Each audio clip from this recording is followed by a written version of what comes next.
this Rafa, right? He said that if there's someone that's going to take a deciding penalty, right, for the other team, right, stand in the middle. He told Dudek this specifically.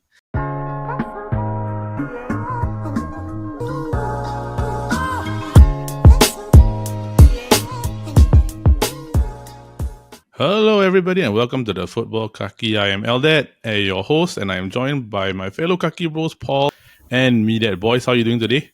Well, doing well. Boy, doing okay? Long day. I just came back from the Olympic esports event. Yeah, Olympic esports. Is that Suntec? Why is that Suntec? Yeah, the convention hall, bro. Oh, okay. Yeah. You know, funny thing, right, about this esports thing. This Paul was texting me. He was telling me that there's no FIFA, leh. No, I don't think so. I think FIFA is its own thing already. Esports is usually those that MMORPG one. But they have Bro, NBA 2K. It's not even this esports. Apparently, this esports, they use the term sports very literal. So it's like NBA, Rocket League, Okay. Sega, Capcom, like Street Fighter lah. But then okay, then chess. how is FIFA not inside? Yeah, Could it be exactly. because So are I they assume that FIFA has like a licensing. They have a licensing issue with FIFA. Maybe I'm not too sure because they're gonna drop FIFA this year either way, right? Oh yeah, true. The So branding. maybe the next event or like But they get a never licensing from EA, then they will do it. They never do eFootball. Total, I don't know, eFootball, Red Pass. Yeah, that one don't even have any like average users. Nothing on the game free. I think if I'm not wrong, the game free. Yeah, it's free. It's free, right? eFootball. eFootball, bro. Yeah, eFootball. Now FIFA gonna be EAFC. All right. So while Paul continues to manage the esports, I just want to say, everybody, welcome to the Football Kaki. And with that, I will do my usual intro, which is that wasn't a red, that wasn't a yellow. Welcome to the Football Kaki. And today we have a special episode for you. Like all of us major football fans, we always have very important games that we always remember, the classics that we all love. So today, on a off-season episode, we are going to do a deep dive match recap. And it's for one of the games that all of us are very well, averse with, or we know about this game lah. As you can see by Midad's jersey, it involves a certain club, Liverpool. And of course, the team that we were all shocked that didn't win anything in our previous episode where we were trying to figure out who's the greatest team ever for the last 20 years. The AC Milan 2005 team. Yes, we are talking about the 2005 UEFA Champions League final between Liverpool and AC Milan. Istanbul. All the drama, all everything. And of course, Istanbul is fresh because why? The Champions League final this year was held in Istanbul. So for the last two times, right, an English club has won in Istanbul. I'm just hoping that the next time there's a final, then Man United is inside the final. But I will leave that for another time. Today, what we're going to do is we're going to actually do a deep dive into the match. We're going to talk about the first half in detail, the second half, of course, extra time. Then, of course, we're going to talk about what this game had effect on on certain players or the teams themselves. We've also got a question of like, was this the peak for some of them? Was this the highest point in their career? So we'll do that later in the deep dive. But before we get into that, we're just going to do a small mini introduction about the match. So for those of you who are tuning in or have never seen this match before, we're just going to say that the final score was actually 3-3 after extra time, with Liverpool winning on penalties. Now, the two teams are, of course, very, interestingly matched up. Yeah, different. Yeah, very different. Different. So with that, right, I'm just going to have Midad read out the Liverpool lineup, and then I will have Paul read out the Milan lineup after that. Then we're just going to talk a bit about the teams before we go into the deep dive. Yeah. Okay, so for this Liverpool team, right, I would say that if you were to look at the lineup just itself, I would say only two players have a chance of making the Premier League Hall of Fame. I would say it's maybe Carragher and GERRARD. Only these two lah. But if you to look at this lineup, right, it is weird like 4-4-1-1, the formation lah. Okay, more or less, it's a 4-4-1-1. So it's a Jersey Dudek in goal, Steve Finner at right back, Carragher and Hyypiä as the centre backs, Traore as left back, Alonso as the holding, with GERRARD slightly in front, and then Luis Garcia and Risa are the wingers, and up top is Harry Kewell with Milan Barros. Yeah, so that's roughly the Liverpool team that played in the final. All right, Paul. Now the Milan lineup. Yeah, this is like, I think, arguably one of the greatest AC Milan teams ever, right? Like, you just look at this team, it's like It's like it just looks like a World XI team. Yeah, it does, bro. The goalkeeper in goal is Dida. Right back is like the most decorated right back, Cafu. Yap Stam, which previously he won the treble with Man U, right? Yeah. Then Nesta, Maldini, the legendary Maldini. Who is a right footer, by the way. Yeah, he's a right footer who played an absolute monster first half. So the midfielders, right? I tell you, bro, this midfield is like worth like 500 million in this current time. Andrea Pirlo, the right centre mid is Gattuso, the left centre mid is Seedorf, and the centre attacking midfielder is the one and only Kaka. With two strikers with Hernan Crespo and Andrea Shevchenko. Yeah. You know, I was fact checking this, right? This AC Milan lineup, I think all of them, right, aside from Dida, have been icons in FIFA. Correct? Every single one of them. Some I'm not sure about some. No Crespo. No Crespo, no Stam. Crespo is icon. Have. Bro, Crespo is still the current icon. Previously, is it? Yeah. No. He's still icon. I think Stam was for one of them. Oh, yeah, he is. He is. No, Stam, I don't recall. Apart from Kaka, Maldini, and Cafu, you don't want to get any of them. Yeah, in the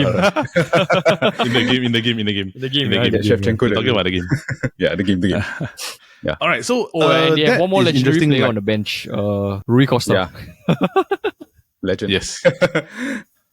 Yeah, dude. The fact that they like you got a striker issue, you just throw on Rui Costa. Yeah, he's a more of a cam. Mad.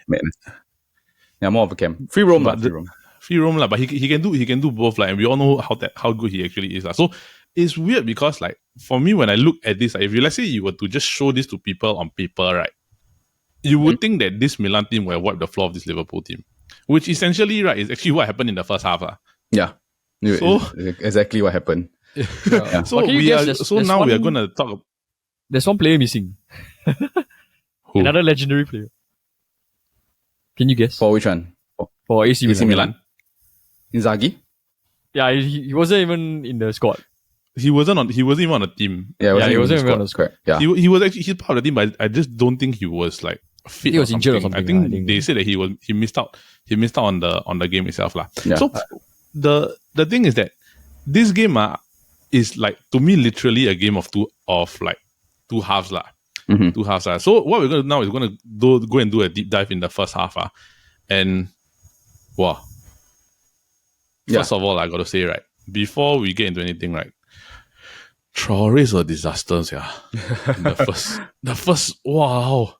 Yeah. Okay, like, I think if you really want to look at this game just from this whole game perspective, right, if you look at the build-up of this game, initially, this Rafa Benitez, he has never played this lineup together, this Liverpool squad together, this specific lineup that he played.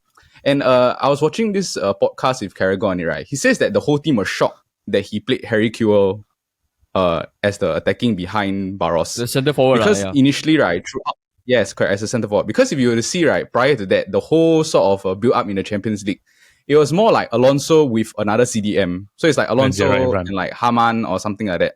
And then after that, they sort of let GERRARD have freedom to go and like run around and do the game lah. So if you were to look at it from a tactical standpoint, right, they were trying to make use of the fact that this Kewell was going to pull this Pirlo around. Because they wanted to have someone, and then they wanted to use Alonso and GERRARD's ability to long ball, right, to kick it to the sides. Because if you do look at this AC Milan lineup, right, they play a narrow 4-1-2-1-2, which is like a Christmas tree formation lah. So ideally, to exploit this, you have to go and play wide lah. But I think you can, as you start to go and so just in context of this thing, right, it was a shock to a lot of people that Harry Kewell played the game, and then after that, I think you go along the game and then I can explain like the reasonings for what things happen lah. But you can go ahead first lah. But prior to this also, Risa was the left back. Yes, a left back, correct. Yes. So that's why. Then they made him play left wing. Right? So they wanted to, because at the time they did not have Garcia was better on the right, so they wanted to play Garcia on the right, and then Smisser, who is also another winger, right, he was going to leave the club. So initially they were like, I don't think we should put Smisser in the lineup. We should put Risa, and so that is more of the context of the game. The lineup. But But you can see that, like, from the get-go, right, the left back position was going to be a problem because the moment they kicked off, right, you can see just Traore just don't know what to do. He's just like pushing the ball forward. Yeah. He's just pushing the ball forward, right? Then the sequence was right, like from what I remember is the sequence is he long ball the ball forward, Milan got it back, they pushed down the right side, and then he gave away a foul. Yes. Kaka, which like, led to the dribble first through goal. past him, yeah. Yeah, Kaka dribble past him. It was like, I think 20 seconds, great he dribbling did a skill move. Yeah, he wanted to cross the ball, then he got fouled, right? Yeah. Yeah, he got fouled. Correct. 6 skill move. It was like, yeah, bro. You realize there was a lot in the game, bro. Yeah, there's a lot in the game. A lot. So basically what happened after that is that there was a free kick outside at the corner of the box, right? And then the free kick was taken and done, and within a minute, right, Milan are 1-0 up.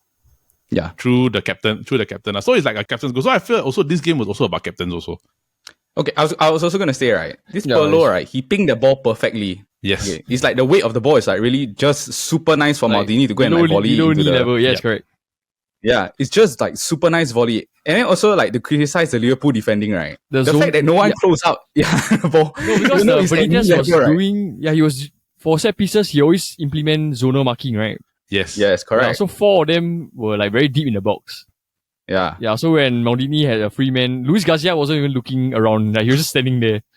Yeah, correct. Yeah, and then the commentator also said that. Seedorf and Gattuso were already waiting outside the box also. Yes, correct. Yeah, then also the commentator also said that throughout the season, right, because I think this was Benitez's first season, right? Was it? First. It was his first season, right? So a lot of the Liverpool players had issues with the zonal marking system. Because in England, right, they're so used to doing man marking at that time. Yeah, and also on top of that, right, Rafa could not speak English well, which is I think important later when we go into like the other stuff. But like Rafa's English is not good at this time. So he had a lot of difficulty giving instructions to the team. So a lot of times he'll use like one word things. And then he said later on in another podcast I saw with Robbie Fowler, right, that he had difficulty explaining situations to them. So it's like he have to tell his translator have to tell them. So I think this is so important to go and understand. So if you actually do that, it actually takes up a lot of time.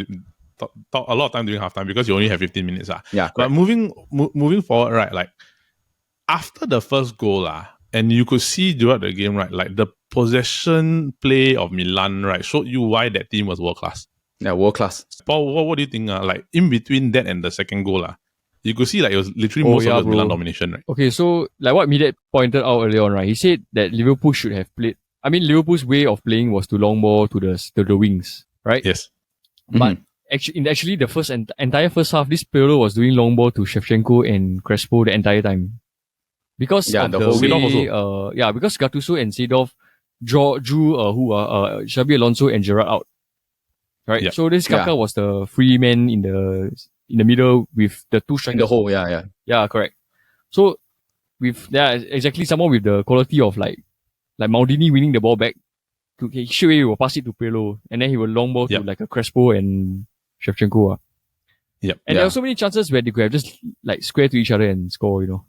Correct. Correct. Actually, it didn't work the first few times because I think Crespo was like offside, I think 3 or 4 times. Yeah. Because they kept running in behind. Yeah, that's why. Yeah, but the thing is that you could see it coming because the reasoning why the Traore thing was a problem, right? Because if you really see, there was a few times Traore played a lot of them onside or like about to play onside in the traffic line. So there will be points when like the other three are up front, then Traore is behind.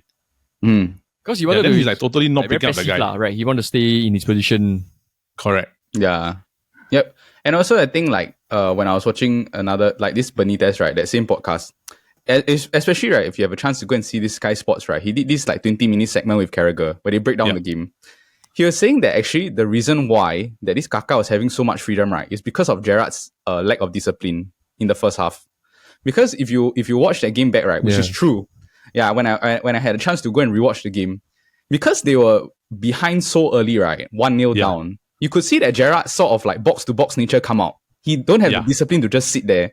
So he want to like drag so he kept moving out of that position, right? And then it left this Alonso isolated as the alone, like sort of like CDM. Yeah. So there was this like pocket of space, like, okay, so Alonso is not the fastest, and then he has to like track this Kaka who's like running around like non-stop, and then like pinging like passes the whole game. So this Benitez kept saying that this Kaka is the one that is like causing us all of the the problems, mismatches and all the yeah. problems. Yeah, correct, exactly. Yeah. Insane.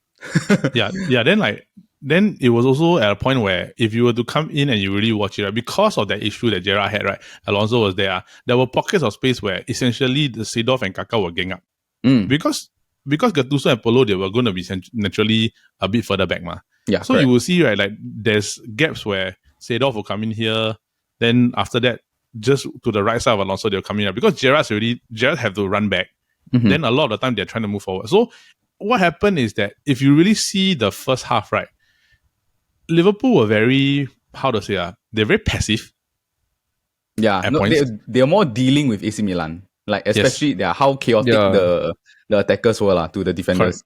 Then also when Milan lost the ball, right, they immediately press them to get the ball back. Yeah. So there was never a period of time where there was more like maybe like 5 seconds or 6 or 7 seconds where especially the beginning of the match, right, where like if you lost the ball, you got the ball back. Correct. Yeah, so that was going on, right? But I feel that see whether you guys recall this one thing, right, is that as the game was building up towards like the point where the second goal was coming in, you could see there were already twice already. They were caught offside. Yeah, and then the balls were getting pinged like 3-4 times already. Yeah. Shevchenko also.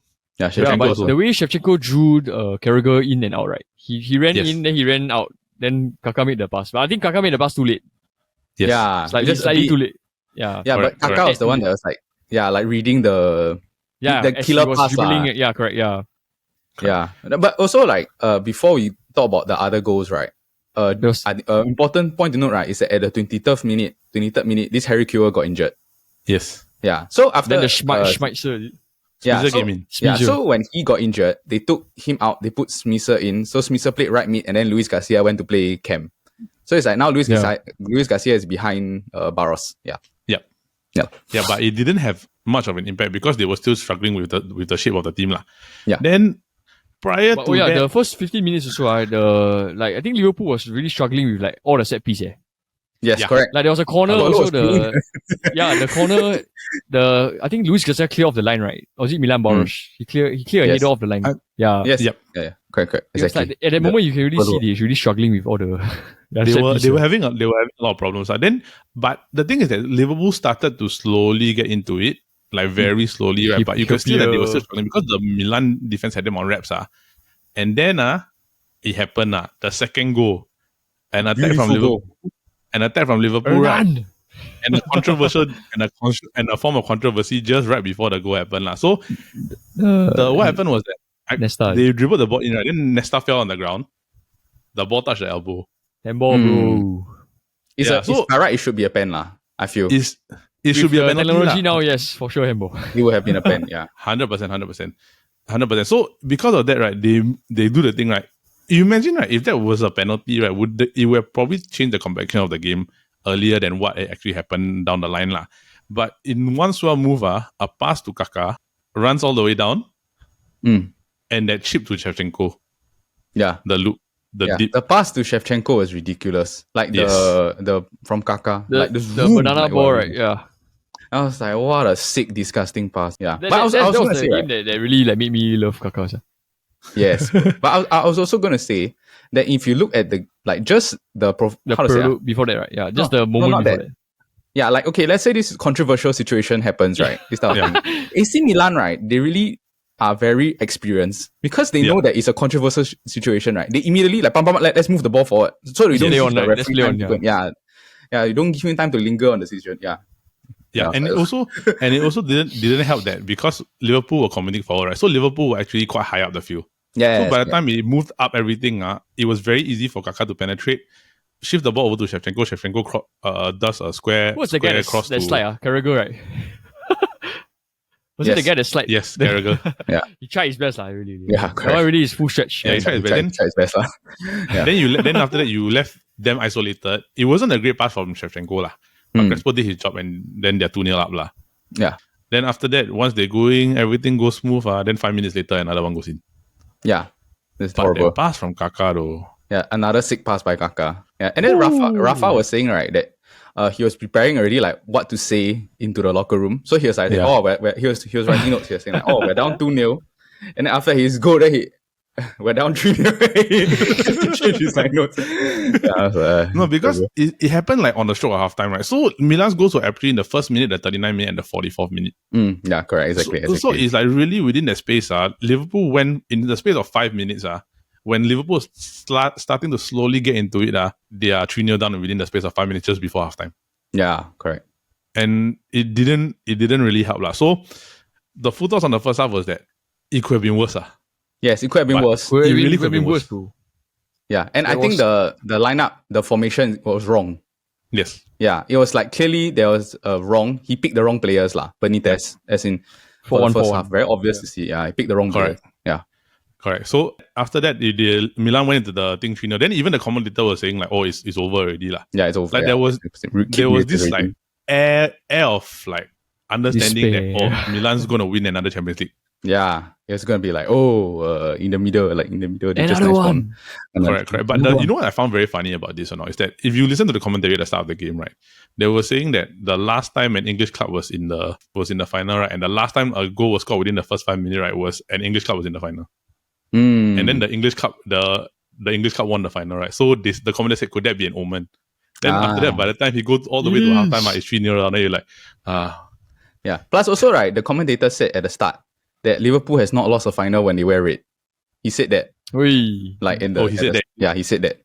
Yeah. So interesting. Yeah. Halftime. Yeah. So after that, right, Milan going 3-0, a lot of momentum, and then second half. Wait. So I think, right, you have to talk about the halftime. Okay. Yeah. Okay. So I watched this. If you watch the overlap, right, they have this like segment where they talk to Carragher about the Istanbul halftime. So he was saying that when they went into the locker room, a lot of people always ask him like, what was the team talk? Yeah. Or like, what was it like that it was like, he like really rallied the whole team, then like, let's go out and then like let's go and fight all this, right? But he said that Rafa's nature, right, is completely not like this one. Yeah, he said that he's just very, very calm and cool.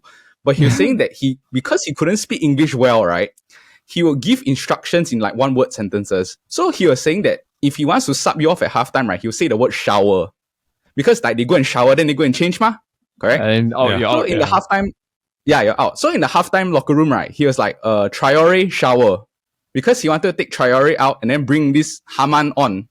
Yeah. But then after that, while this Traore was in the shower showering, right, the physio told him that, hey, Finan is injured. Like, Finan cannot play the game. As in, he can play maybe another 20-30 minutes, right? But he cannot play the full 45 minutes. Yeah. So this Rafa, right, he was calculating in his head like, okay, if I do that, I already brought on Haman, right? I will have to sub Finan out again. So it's like I'm wasting another sub. So he was like thinking, then he's like, no, Traore out of shower, Finan in the shower.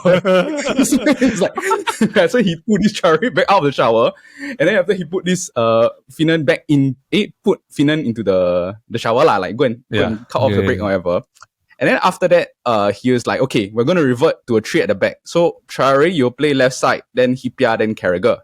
So they reverted back to a 3 to back, Riesel as a left wing back. Right wing back, they move, who's that? Smisser as the right wing back. And then he'll put Haman, Alonso, and GERRARD as the free roam with Enrique, Garcia, and then on top, they play Barros lah. Yep. Also, this Carragher said, right, one thing very funny is that when this Rafa was giving his team talk, right, this Cisse, right, Jibril Cisse was in his uniform. Like, he took off the warm-ups or this. Like, because he thought he was coming on the game lah. Yeah. To substitute all this. So he said this Rafa, right, saw, like must have, like, subconsciously saw Cisse, right? So as he was drawing the tactics, right, this Carragher said, like, oh my God, like, I think we have a chance, because he draw the tactics, like, very in-depth, all this, right? Then after that, this Rafa looked at the board, then he realized that he got 12 men on the board because he saw the Cisse. He drew him on the... So yeah lah.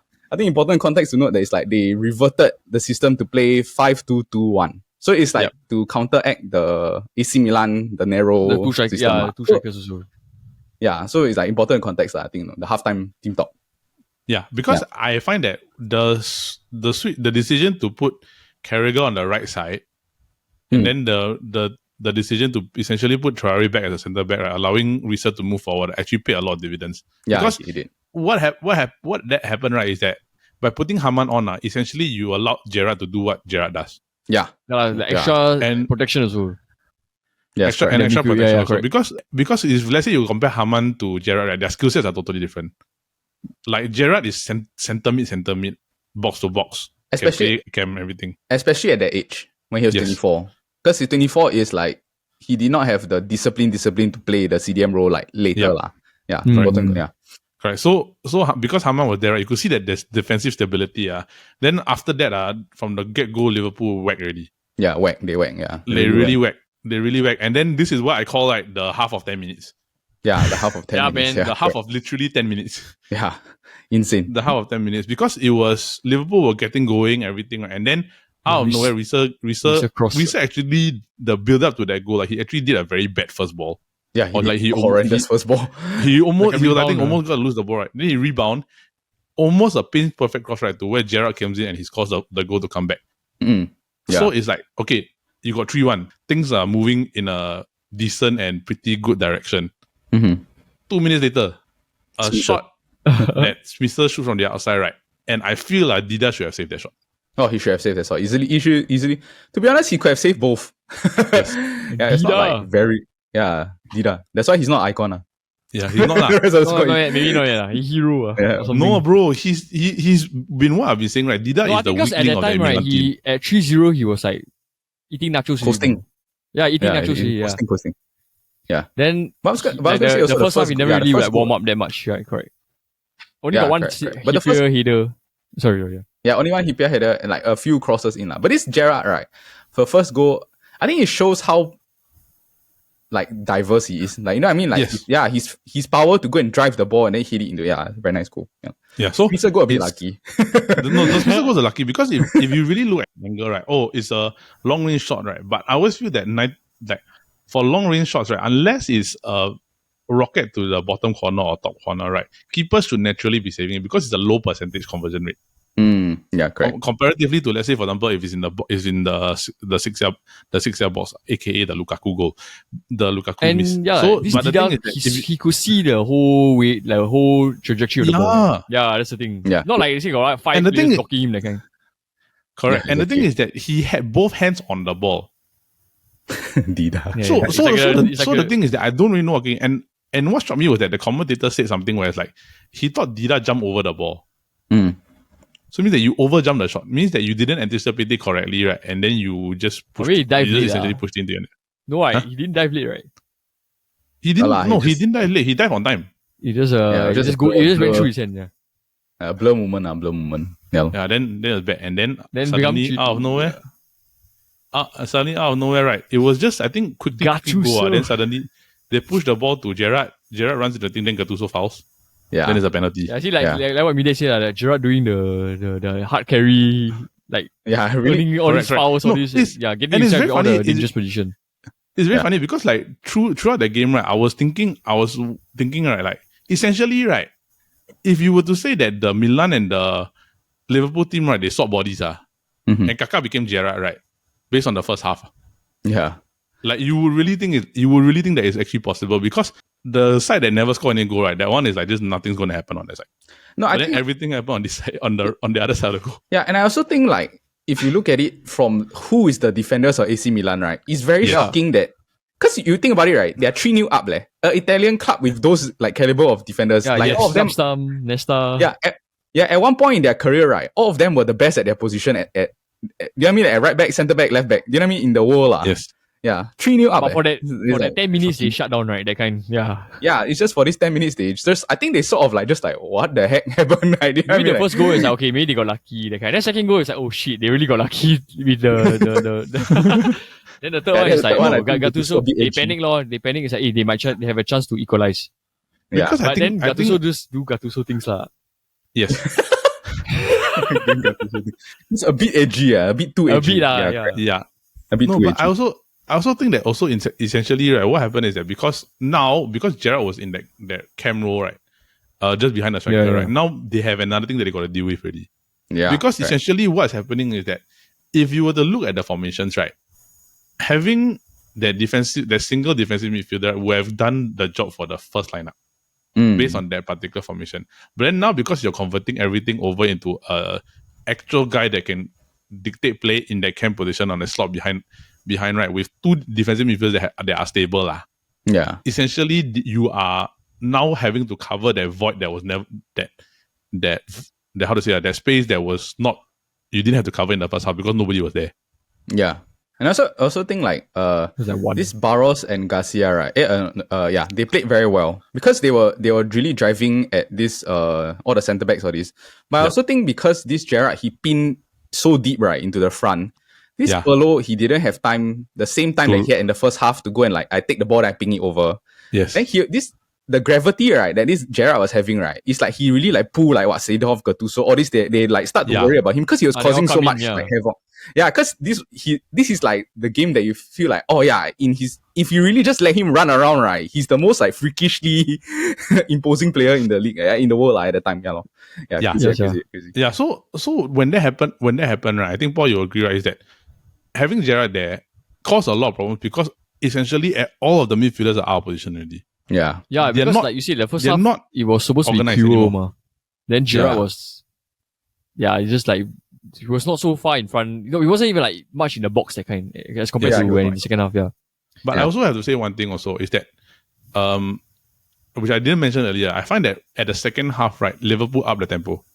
So they play faster. Yeah. They press more. Which they have to, they're chasing the game. They're chasing the game. Yeah, but they played like a lot faster. So Milan essentially, right, they're relaxed already. But then now they have Liverpool with a sense of urgency. They're like, okay, but essentially, like what you said, even if Milan contain, right, this by right actually shouldn't have happened. Yeah, it should not have happened. But I think it was just that it really showcased like how good Gerrard is in his prime. Like how physically imposing, how much havoc he can cause. Because the Italian side there is 3-0 up. Yeah. Correct. Yeah, Italian side. Correct, but as you okay, of the 3 goals, right, which was the one that swung the momentum, do you think? The second one? No, I think it's the first goal. The header, bro, It has to be the header because and also now they know they got a chance, that kind, Yeah. Plus he rallied the fans after he scored the header, he like that. Yeah. Correct. But then for this you go ahead, Paul. No, I was saying like I was going to talk about the penalty, but and again, it's the same Dida side again, right? The bottom right. Yes. That he had issue with Yeah. Alonso. And Xabi Alonso, like it's very the weird rebound to see he could have Xabi easily missed the rebound. No, that kind of shot is like miss one. Yeah. They should have let Gerrard take it. To be honest, Gerrard would have just ran me in like hard but in the end also like the ball went in the net so that's all. The ball but you can tell after that, right? Like you could see Liverpool had momentum, right? But the game kind of like went to this like dip in speed. Like after that high, right? Then suddenly it just went like because Milan like realized this is like serious. Then you come down. She got serious, Yeah. You're not 3-0 up anymore. That kind, Yeah, which is sad because I think from that point on, from the points whereby in that 10 minutes, which is the goals come in the 54th, 56th, and 59th, from the 60th minute onwards, right, there was not really major. It's like a chess match after that, yeah, it was a chess match. Like major chances or anything like that. They were just trying to figure each other out. They were trying to feel it out because Milan is okay. I need to contain the damage. Liverpool is that I need to not do something overly aggressive, otherwise the first half can happen again. So everything was kind of like, I don't know what you say. Limbo state I agree with Paul. It's like they were trying to play chess with each other. It's like because sometimes when you play chess, right? You don't want to make mistakes to go and lose your players, or whatever. And I also think like if you were to look at the match facts, Ancelotti he brought on Serginho, to took off Seedorf, right? Because he wanted to start using the width of the pitch. So if you were to look at it at the same moment, this especially if you go and see the tracking of the game, he moved Gerrard to the right, and then he moved Simpson to the middle because he wanted Gerrard to go and deal with the wingers, like the wing . So in the game, it's like really like chess, because they have to sacrifice the Gerrard's like sort of like volatility and volcano like ability to go and drive and win the game, right? Go and like defend the wing . So because at the time the right winger is like Smisser, he's not good enough to keep up the pace or this . So it was like chess match, really chess match. Yeah, but do you think that actually had an effect on Liverpool's momentum going forward after that by shifting Gerrard to the right? I think it helped them contain the game. It did. Because if you see after they will just concede again. Yes, because it how to say if you were to put Smisser on the right alone, and then especially considering the fact that it's like how to say Serginho was good. I was causing problems for them, right? There's like you have to go and sort of like counteract . It's just really like chess, you have to go and move. Yeah, then they took up Barros and they put in like Djibril Cissé also. Yeah. But CC didn't do much, I think, during that period because it was kind of like you say, playing chess. So both clubs are essentially they were just recycle the ball. Yeah. Plus CC is only effective if like a team play a high line. Yeah, this Correct. Type. It's like low block. You're running behind. Yeah. Correct. But then I think after about a certain period of time, there were points where the cross Liverpool's defense actually saved them. Yes, they did. Like Traore's clearance off the line, which I can't remember. Was the Traore clearance off the line? Was it after the? I think it's after the double save. After the I mean after the substitutions. I'm not sure. This I'm not sure. Yeah, I can't remember. But I know that the one where Carragher made like 2 important tackles. Yeah, just to block and just make sure that the thing got a corner, right? But so Liverpool did what they could to contain. But in the last minute of injury time, oh my goodness! A corner kick, and a header of Yapstam, right? And Kaka's right in front of the goal. Yeah. Lukaku. Oh my goodness, bro. Like no, but it was Yapstam's fault, right? Because he wasn't really he didn't hit it on target, right? Yeah, he did hit it on target. He passed to Kaka, but then correct. But the thing is that if you're in that position, right, your natural instinct it's also your thought is to find a way to touch the ball to get it on target. You just get it on target, you're there already. I find that if Kaka had just gotten it within that near post, right, that's a goal. Yeah, it's a goal. That's a goal. Milan wins the Champions League there and there already. Yeah. Too bad. and then it just happened now, which is kind of sad. Yeah, it's crazy, like really very sad. Wow. So there were others, so many things. Then also like there was once when Dudek he fumbled the ball. Yeah, he fumbled the ball. Then Shevchenko had a chance, right? Yeah, Shevchenko had a chance as well. Yeah. I think it was like tap in but he fumbled it. Yeah, but that one I think that was that was extra time. Or was there another chance? No, not the extra time one. Okay. So with that, by the time they gotten to that point already, John Dal Thompson came onto the field already, right? It was for Crespo, right? Yes, I think so. So essentially, right, what they're doing is that they're trying to put as much fresh legs as they can to get ready for extra time. So as they move into extra time, right, there was this like, it was like you could tell they were getting tired already. Which team? Both. Yeah, both. Yeah. Both, Milan, especially Milan. Yeah, Milan was getting tired, man. Milan was getting tired. Like Pirlo knocked into Haman and stuff like that, right? Then all the shots were no longer like shots. They were just like, I'm just going to try to get one from outside. Yeah, just to get into the net. Yeah. Just to get in there. And then any other major things that happened during extra time? Because nothing really happened. Yeah, nothing really. It's just that before that Dudek had one crazy like the double save, right? Thomason, Shevchenko, sorry. Shevchenko. I think that save, right, is up there with the Martinez save. Right? Martinez. Like for real, for him to go and save 2 shots. It was the header, and then the rebound. The rebound, he had the whole goal. Yes, bro, the rebound. The first save is the match winning save, but the second one is like Ballon d'Or kind of save. If there was such a thing, Yeah. No, but really he had the whole goal. Yeah, he had the whole goal. He shot the thing straight there. He's inside the box. Yeah, exactly. That kind of sums up Shevchenko's game, their whole match. But he did assist the Crespo. Yeah, no, but the thing is that if you think about it, he had the whole game. I had the as a fan watching, as a player watching, you could tell this Shevchenko wasn't like on top of his game, that kind. He wasn't sharp. He wasn't like, sometimes he had to go drift to the wing and like dribble, that kind, Yeah, correct. So, not in his natural role. Yeah. So with that, extra time you got nothing much really happened, right? I think it wasn't nothing much happened. Right? Then comes down to the penalty shootout, and I think Serginho. Okay, for also right, for this penalty shootout, I didn't know this until later. This Rafa, right, he said that he was quite ahead of his time. He had match facts and percentages of where people shoot before like the whole game of the Milan players.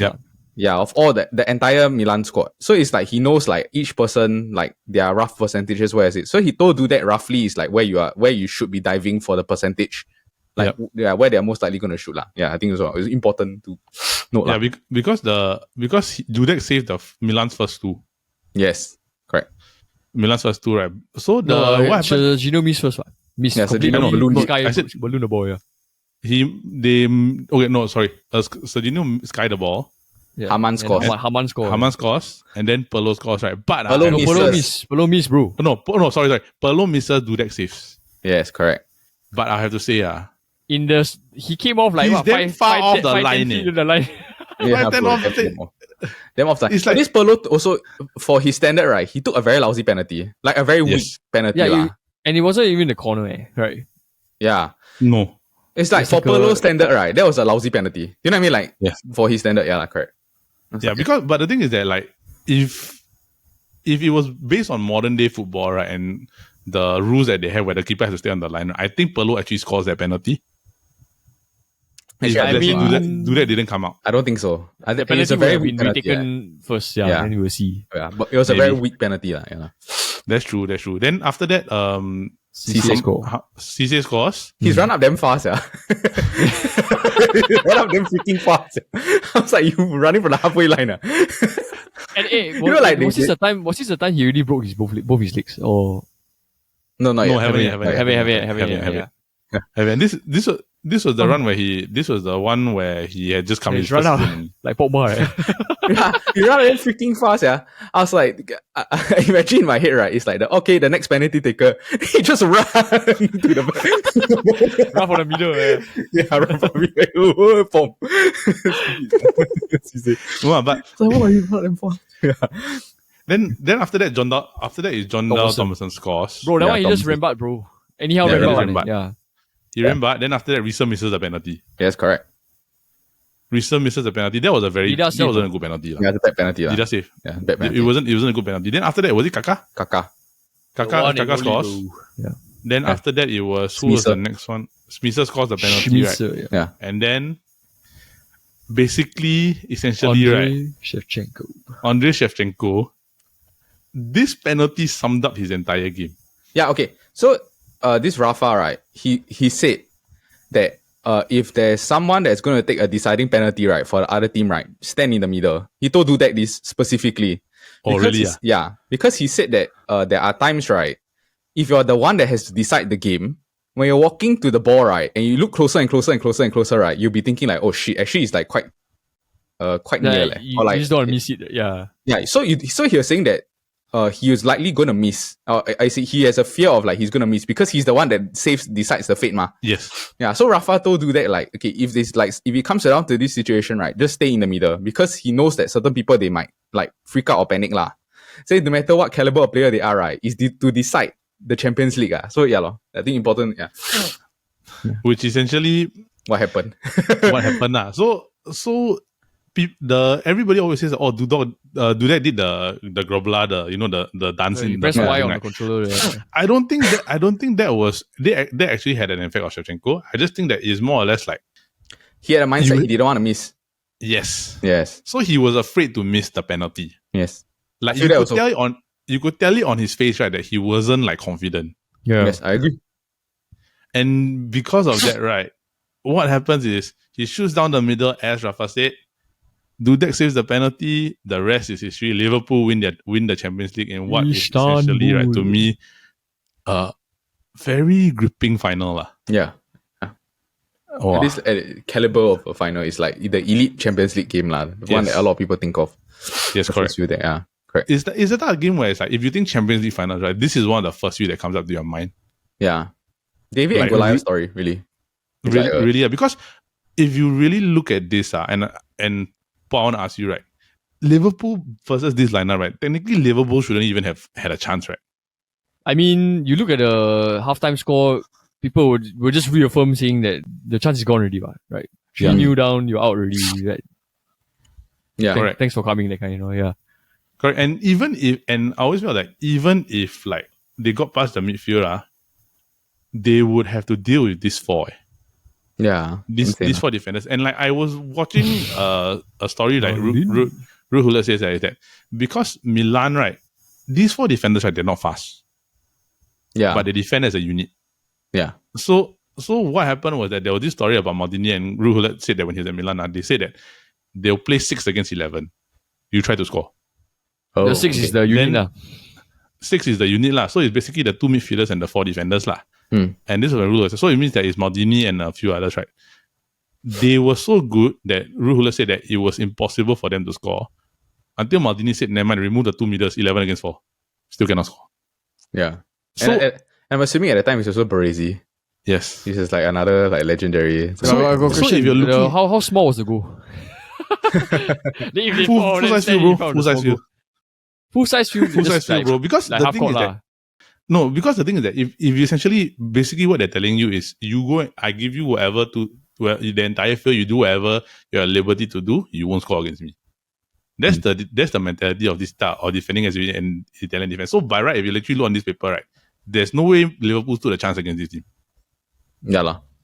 I guess this is what makes the legend of Gerrard, honestly. Yes. Yeah. Gerrard and Rafa lah. Like these two, the two of them sort of won the game. But it's also because of Rafa's fault that they were in 3-0 down.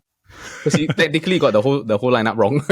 Yes. So, yeah. Yes, I agree. But I wanna so with that, right, we've wrapped up the game itself. The final score is of course 3-3 after extra time. Liverpool wins on penalties. But I want to get into some hypothetical situations, right? I wanna ask, right, like who were the worst hypothetical situations and basically some opinions. Who were the worst performers of this final? Worst performers.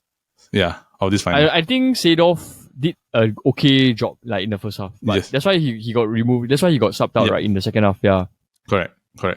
So who else? I won't say the worst but like underperform. Yeah. I think and like you said Seedorf only shine. I think he peaked earlier in his days. But actually the 2 years later also he did quite well in the 06 season. Yeah.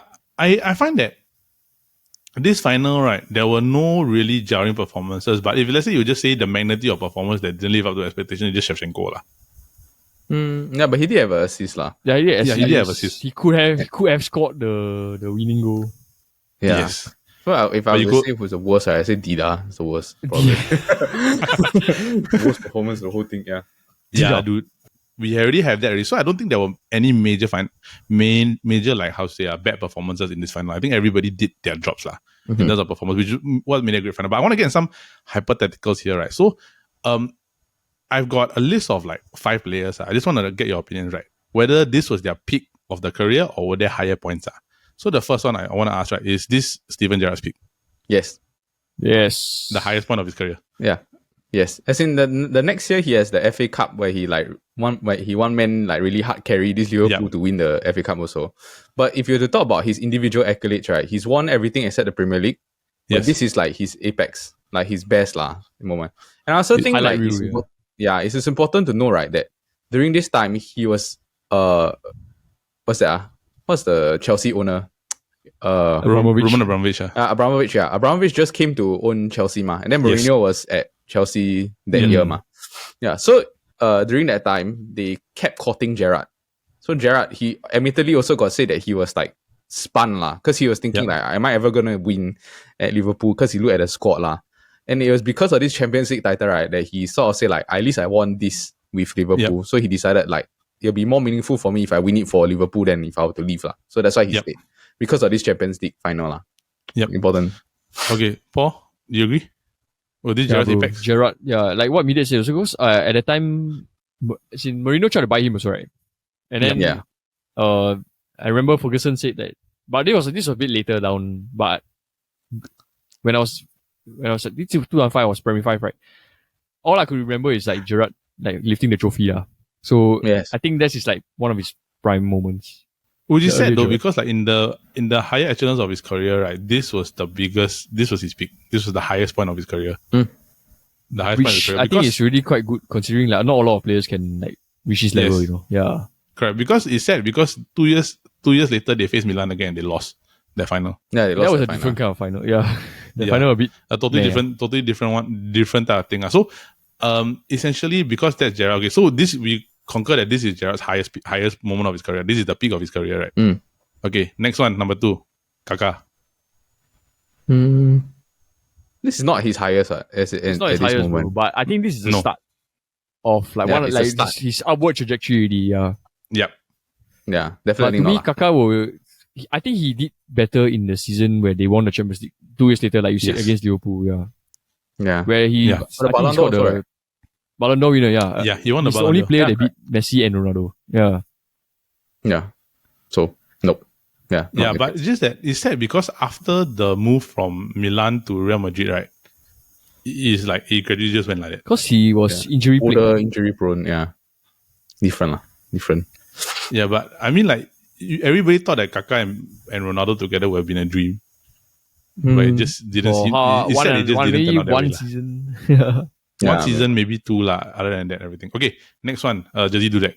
100% pick, right? No, 100%. Yeah. 100%. Yeah, he only be known for this game. Again. Oh. Yeah, it's like the penalty saves and like the Ballon d'Or save. Ballon d'Or worthy But I save. think, Yeah, but I think he won another Champions League later down the line, right, with Real Madrid. yeah, it's a sub. As a sub lah. As a sub, I By think it this was logic, the Casillas, Scott Carson also win. Yeah lah. Scott Carson win too. Yeah, sir. Hey, Scott Carson win treble. Yeah, lah. Travel also. Okay. Then another one, Shevchenko. So I'm not sure. Is it highest or what? No. The highest point. Or is it just gradually getting to his highest point? Because after this, there was not much. What year did he win the Ballon d'Or?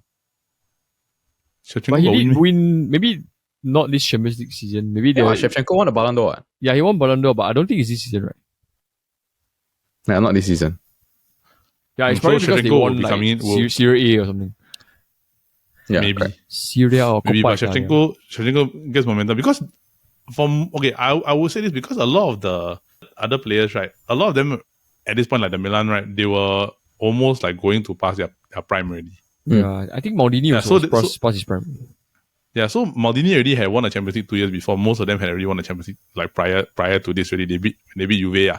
Then for the Liverpool team, there wasn't really like a lot. So the last player I want to ask, right, is Jamie Carragher. Yes. This is his highest point, right? Similarly to a bit like Gerrard, like, right? A bit. Yeah, it's the two of them. I'll also say that this is Rafa's like career highlight. He's won two in Valencia, but he himself has said that this is like the happiest day of his life. The day that he won the Champions League is like Rafa's apex. Because he went to the final twice with Valencia, he lost both, if I'm not wrong. Yeah. He lost both. He lost to Real Madrid. Yeah. One. Shevchenko won the Ballon d'Or in 2004, which is the year before this. The year before, yeah. Yeah. The year before this. Yeah, but before I wrap up, right, I think it's very funny. I want to say how this Liverpool ended up in the Champions League final. So they beat Bayern Leverkusen, then they beat Juventus, and the Juventus team, right, is the one that cheated to win the Serie A. Is this? Yeah, but they won the Serie A that year, and then after that they lost. They beat Chelsea to go to the final.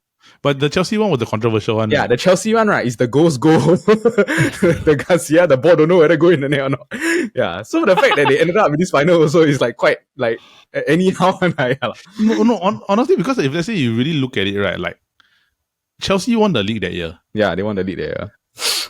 Juve had a solid team, right, regardless of that whole issue with the team was beast, man. The, they got the match fixing. Correct, the match fixing, right. And this Milan team was undoubtedly the best team in the world. Yeah. At this time, right? So I find that to put yourself in a position, right, to beat all these teams or have a scenario where like you get there with a squad that is not say the greatest, it says something about like the heart of the team, lah. Yeah. And like the eagerness to get there, right? Like people can say, oh, maybe it's written in the stars, but after a match like this, like it's like, to me, it's like fate, Like you were meant to win the Champions League that year. Yeah, Gerrard hard carry. But I think that's the beauty of like a cup final rather than like a league game, you know. Yeah. It's like a knockout game. You just play until you die, that kind, you know. Yeah. Correct. But before I wrap up, I want to ask you guys this question, right? Is that what would have happened if, let's say, Milan won this final instead of Liverpool? How much would Gerrard's career have changed? It would have changed a lot because they were fifth in the Premier League that year. Yep. Yeah. So it's only because of that Champions League he might have left them. Yeah. He might have left because they would have not played in the Champions League Yes. the next year. And then if they didn't sign him, next year they wouldn't have signed like Mascherano, or if they didn't win the Champions League or this. There's a lot of like domino effects that would have dropped. Peter Crouch also wouldn't have ended up there. Yep. So it's like a lot of like small things that happen over the course of I the also time. had this question because like Xabi Alonso was part of the Liverpool team, right? You think Xabi Alonso would have still gone to Real Madrid if, let's say, they didn't win? But then he left like 4 years later, like quite long 6 years time later, after this. at the But end, the thing is 5 that years because later. this is like Alonso at like his baby period. Yeah, correct. Yeah, so it's like he haven't reached that like the level of midfielder that all of us know. That he became at Real Madrid. Yeah, but at this stage also, right, he was not good enough to play in Real Madrid. Yes. Yeah. So it's like eventually he might have gone like maybe 4 years later because he only like start to come in when Mascherano and him start to pair as the two holding. So it's like took over time lah. Yeah. Yeah, it took a bit of time. It took a bit of time. But I mean like I also think that if let's say they didn't win, right, I don't think Suarez would have gone to Liverpool. No, I think Suarez would have still gone to Liverpool. Oh, he would have gone to Liverpool. Yeah, because that he was not our marquee signing for that summer season. It was Andy Carroll. Was he there? Yeah, it was just because Suarez was like under radar. Yeah, under the radar thing. Yeah, Andy Carroll, maybe because 50 million. Yeah. Correct. But I also think that because like I also agree, right? Like this would have changed Gerrard's career because he would no longer have been called the captain that pulled them to the Champions League victory. Yeah. Like because if this didn't happen, right? Gerrard's the vision of what people have of Steven Gerrard is a totally different thing. Yeah, correct. I agree. If that didn't happen, and Milan would have won 3 in 5, which is a feat, very feat in itself. But then this would have probably cemented them as probably the greatest modern football team of ever lah. But then Liverpool came in the way. So with that, we just hope that you have enjoyed this particular episode where we deep dive into this particular game.